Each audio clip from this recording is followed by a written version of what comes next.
What's going on, guys? It's Nick here, back with another fantasy football video.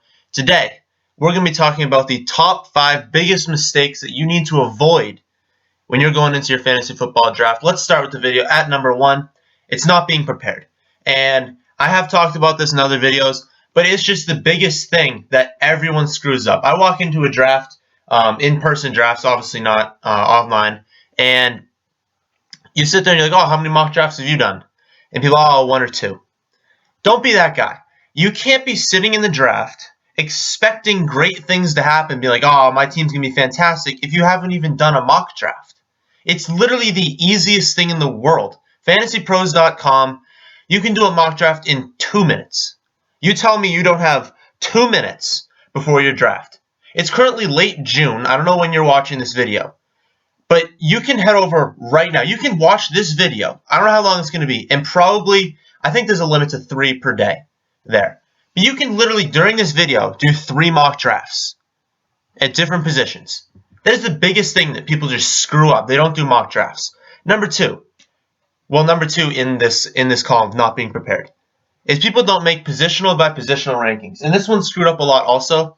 People walk in with their top 200, but really they only tinkered with the top 10 because they're lazy and they're just kind of looking at the sheet. And someone drafts someone on the 3rd page and you're flipping through. No. When someone drafts someone that's a tight end, you flip to your tight end rankings and cross them off. You don't need a top 250. All you need is position by position. Make the top 30 for wide receivers, the top 30 for running back, top 15 for tight end, top 15 for quarterback. So much easier. Then a guy goes off the board, you just flip to that page, easy to cross them off, and you go, hey, I need a wide receiver this round. You go to your wide receiver page. Easiest thing in the world. Also, dude, tiered rankings, okay? There's a difference between a first-tier wide receiver and a second-tier wide receiver. The first-tier guys, Antonio Brown, Julio, Odell. Those are the guys in the number 1 tier. After that, it's just they're different. They fall into another tier. So make tier by tier rankings. It makes it easier so you're not reaching into another tier. You're staying in what tier you're in. Know the scoring system. If it's a 6-quarterback league, you better know it's a 6-quarterback league because it's different. If it's PPR scoring, you better know that it's PPR scoring. Rankings are totally different in those different kinds of leagues, so you need to adjust for that in the different drafts. Next, know your roster makeup. You know if there's 2 wide receivers, there's 3 wide receivers, that's going to affect how you draft. Last, no tendencies.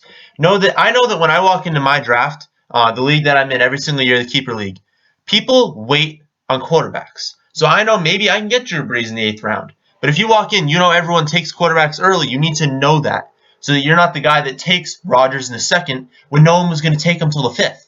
You want to know that. If you don't know, that's okay, but just try and get a feel for that.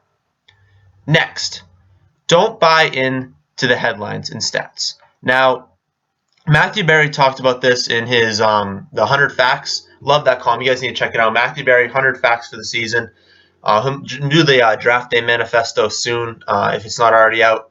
But his 100 Facts. Okay. These are stats about, we have running back A and running back B. Running back A, no running back has scored more rushing touchdowns since he joined the league.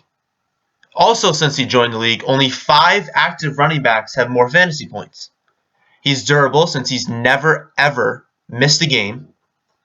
No one touched the ball on his team more than he did last season, and his team finished top 10 in scoring. Only 1 running back has more carries in goal-to-go situations since he entered the league. This guy sounds like a stud, right? So that's running back A. Okay? Running back B. Of the 44 running backs to get 100 carries last year, he was 42nd in yards per carries.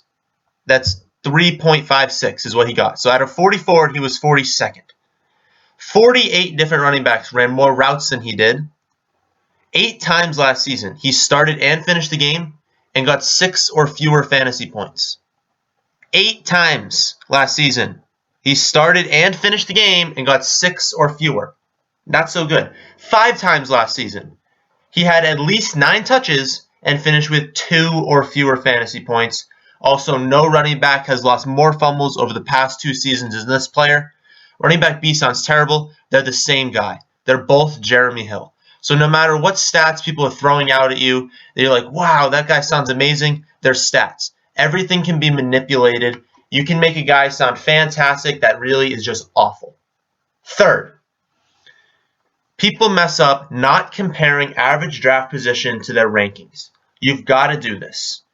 You're sitting in the draft, okay? Someone has an ADP in the average draft position in the 5th round, but you have them ranked as a 2nd round pick. That doesn't mean you take them in the 2nd round, okay? You're going to be tempted to because you're like, oh, I really like this guy. In the 2nd round, you should be drafting a player that has an ADP around the 2nd round. Hope preferably in the 1st round. But you don't take the guy that has an ADP in the 5th round because you know what? He's going to be there in the 5th round. So you don't take him in the 2nd. You need to take a guy that's not going to be there in the 5th round. You can't reach ahead every single round, be reaching and reaching and reaching and reaching, because then you realize you've drafted a team, your best players in the 3rd round, and the majority of your team's averaging in the 7th round. You want to be sitting in the 2nd round, taking guys in the 2nd round, then slowly be reaching, but only a little bit, maybe half a round. I say a good rule of thumb: never in the first 4 rounds reach ahead of the round you're in. Those guys are just too valuable. Then after the 4th round, maybe until like the 10th round, I'd say 2 rounds ahead is the most you should ever be reaching. If it's ever 3 rounds, just wait around. He's going to be there, okay? After the 10th round, it's a crapshoot. Take whoever you feel like taking. It doesn't matter. It's all about pure upside. But fantasy football is all about value. So if you're sitting in the 2nd round, you can't be reaching for a guy that's going in the 5th round because now he needs to provide value so much more than he's projected to provide. Next, something that people screw up is late in their drafts. Now I'm talking rounds 10, 11, 12, 13, 14. People draft safe players with defined roles.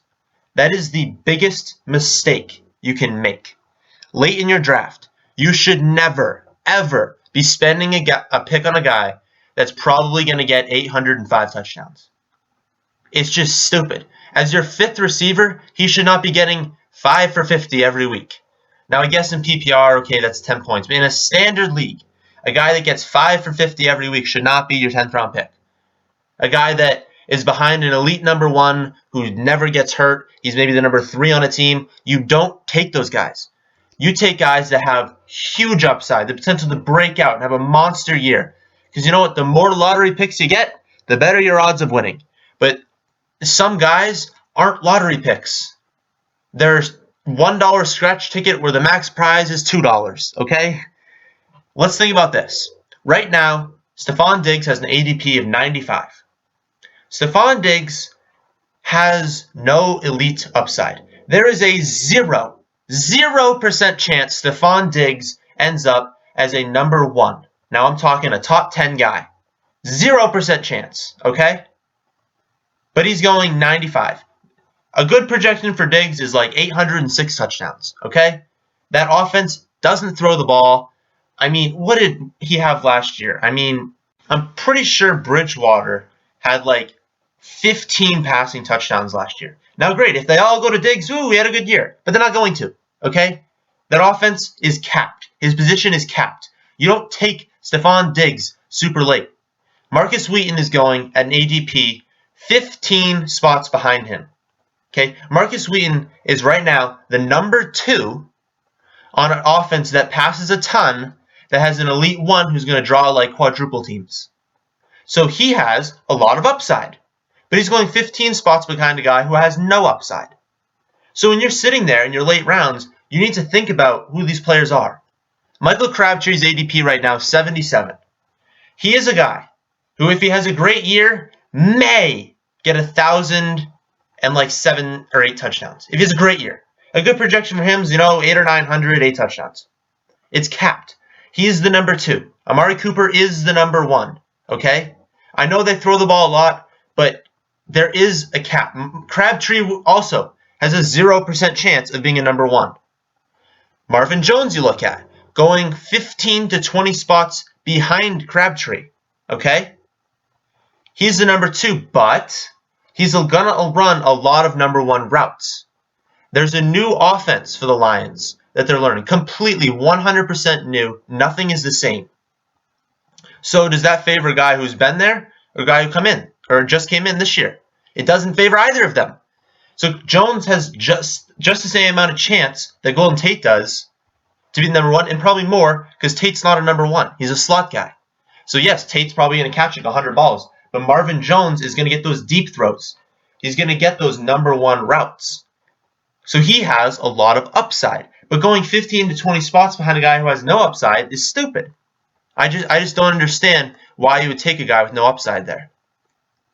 Last thing, number 5 is probably the one that people do the absolute most and just don't realize that they're hurting themselves. And that's letting real life get in the way of fantasy football. We are not playing football. We are playing fantasy football. It's fantasy. It's a game. You don't actually own these players. And you know what? You don't actually dictate how good they do. Owning them on your team, you don't know them. You don't talk to them. You have no ability to influence how they actually play. All right? So, would you rather win because a player you hate goes off or lose because a player you hate goes off? I'm a Patriots fan. I hate the Jets. I hate the Giants. Do you think I'm not going to draft Odell or Marshall? I have Odell ranked 3rd. If I'm sitting there at 6, I am pumped that I have Odell on my team. Hate the Giants, but I'm pumped to own Odell. Because you know what? I'm going to hope that the Giants go 0-16 and Odell catches for 5,000 yards. Because they're down so much. All right? You can root for the team to do bad and then hope the team does bad because then the wide receiver's getting a bunch of work. You think I'm not going to draft Brandon Marshall on the Jets? No, I love Brandon Marshall. I'd love to have him on my team. You can't not draft a player because he's on a team that you don't like. I already said this, but I just want to reiterate it. Which is worse? Winning because a player you hate goes off, or losing because a player you hate goes off? You have no control over how the players perform, so you might as well put your team in the best possible situation to win. That's the end of the video. Hope you guys actually watched this far and listened to all the tips. They're good tips. They're things people overlook. You know, people focus too much on the rankings and they forget about these little things that make a huge difference. So if you watched this far, drop a like. Really appreciate it. Leave a comment on what you thought. Subscribe if you're new, and thanks for watching.